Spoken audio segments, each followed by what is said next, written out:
One of the keys to an effective forehand is having a correct hitting arm position. Now, what exactly is a hitting arm position? Well, it's the relationship between your tennis racket and your arm at contact. So the relationship between your racket, your wrist, your elbow, all of this from my shoulder is a hitting arm position.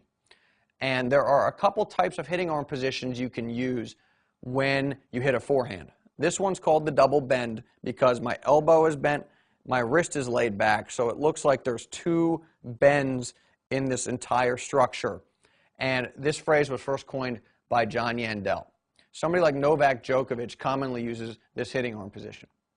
Roger Federer or Rafael Nadal have a slightly different hitting arm position.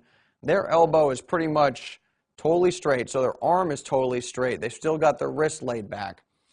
And this is an acceptable hitting arm position as well. I'm not going to get into the advantages or disadvantages of having a bend at your elbow in this video.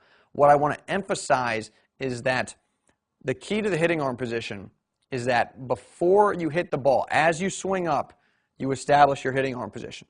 You keep the relationship between your arm and your racket the same. So from the shoulder, nothing changes as you swing up to the tennis ball. Still have that relationship when you hit, and then you even keep it a little bit into your follow-through.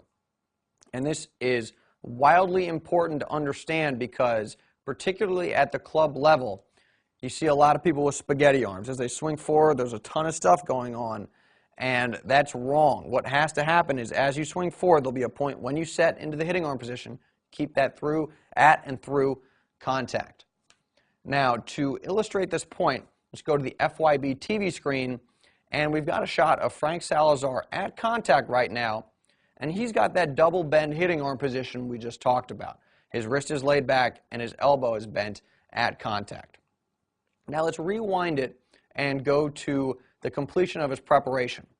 Arm and tennis racket obviously in a different position right now, but as he drops the racket down and as he begins to swing forward, if we freeze it here, now he has established that hitting arm position. Again, the double bend, and he's going to keep this hitting arm position as he swings forward, when he makes contact, and when he follows through. And you can see that's what's happening as he swings forward, he hits, follows through, arm position stays the same. Now, let's go back to that point about how much bend you can have in your elbow. There's some flexibility you can have there when you establish your hitting arm position. And to demonstrate this point, now we've got Frank split screened with Oliver Ackley, and we're going to play these two forehands forward simultaneously and freeze at contact. And again, what you're going to see, Frank's elbow is much more bent than Oliver's. So you have some flexibility in terms of how bent your elbow is, but the key you want to take away from this video, as you swing forward, establish your hitting arm position. Keep it the same to contact and through contact. It's wildly important, absolutely critical to hitting an effective and a modern forehand.